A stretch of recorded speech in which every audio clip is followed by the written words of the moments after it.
আমার ২টা ছবির কাজ চলছে একেবারেই শেষের দিকে। আমি তো সেইভাবেই আছি। আমি যেভাবে স্টার্ট করেছি আমি সেরকমই আছি। আমার মনে হয় অনেক পরেও যদি কাজ করে এখন পর্যন্ত মানুষ আমাকে দেখতে চায়, অবশ্যই একটা আর্টিস্টের জন্য খেয়াল রাখা উচিত যে কার বিপরীতে কাজ করছে। ভালো নির্বাচন তো এরকম আসবে যাবে, এটা গুড। নতুনরা আসবে, অন্যরা কাজ করবে। শিল্পীরা দিন শেষে সবাই একই পরিবারের। আসলে পছন্দ মতো ছবি সিলেক্ট করা একটা সময়ের পর পছন্দ মতো ছবি পাওয়া এবং ওরকম সবকিছু ম্যাচ করা ওইটা একটু ডিফিকাল্ট। আর আমার মনে হয় যে আর্টিস্টের জন্য এই গ্যাপটা খুবই নর্মাল। আমার মনে হয় আমাদের দেশের মানুষজন একটু গ্যাপ হলেই বলে যে অনেক গ্যাপ হয়ে গেছে। নিজেকে প্রিপেয়ার করা, তারপর একটা ক্যারেক্টারে নিজের বডি ল্যাঙ্গুয়েজ ক্রিয়েট করা, নিজের যে ক্যারেক্টার বারবার চেঞ্জ করে আসা, ওটার জন্য সময়ের প্রয়োজন। আমাদের দেশেই শুধু বলে যে এত সময় পরে কেন, কিন্তু আমার মনে হয় যে আমাদের পাশের দেশে বা হলিউডে বলিউডে সবসময় আসলে অনেক গ্যাপেই একজন ভালো আর্টিস্টদের কাজ কিন্তু গ্যাপেই আসে। এটা খুবই নর্মাল একটা বিষয়। আমার ২টা ছবির কাজ চলছে একেবারেই শেষের দিকে। একটা হচ্ছে ইব্রাহিম, যেটা ডাবিং বাকি আছে, আর কিছু ক্লাইম্যাক্সের কাজ বাকি আছে, ওইটা আছে। আর বউ সিনেমার গানের শুট বাকি আছে, এই তো। আর নতুন ছবিরও কাজ চলছে শুরু করা। আমি তো সেইভাবেই আছি। আমি যেভাবে স্টার্ট করেছি আমি সেরকমই আছি। এটা তো এই কোশ্চেনটা হবে ডিরেক্টর প্রডিউসারের জন্য। আমি যেভাবে আমাকে প্রেজেন্ট করছি বা আমাকে গ্রুমিং করে এখন আমার মনে হয় আমি আরো বেটার পরিপক্ক শিল্পী হয়েছি, এতটুকু হলেও হয়েছি আগের থেকে। সো আমার মনে হয় যে এই কোশ্চেনটা আমার জন্য না। কিন্তু ছবির আফটার কোভিড ছবির সংখ্যা অনেক কমে গেছে। তারপর আরেকটা বিষয় আছে, কোয়ালিটিটা খুব ইম্পর্টেন্ট। কোয়ালিটি মেনটেন করাটা খুব জরুরি।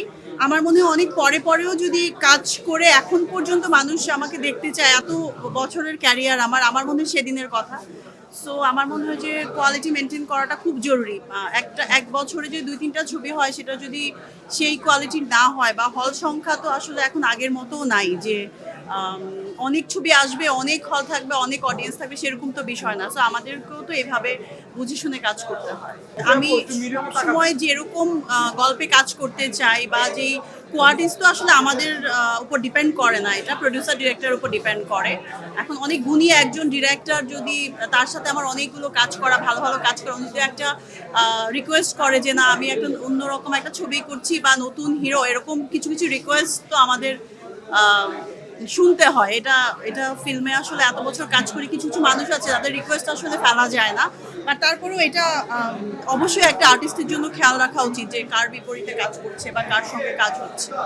এটা আমি বলতে পারি মনে হয় না, কারণ হচ্ছে এটা আমার কথা না, আমার অনেক অডিয়েন্স এটা বলে, আমার সাংবাদিক ভাই বোনেরা বলে, এবং দেশের বাইরে যে অডিয়েন্স, বাঙালি যে অডিয়েন্স, ওনারা যখনই দেশের বাইরে যায় তখনই বলে যে না আপু, আপনাকে আমরা আরো অন্যভাবে দেখতে চাই, আরো অনেক কিছু দেখার আছে।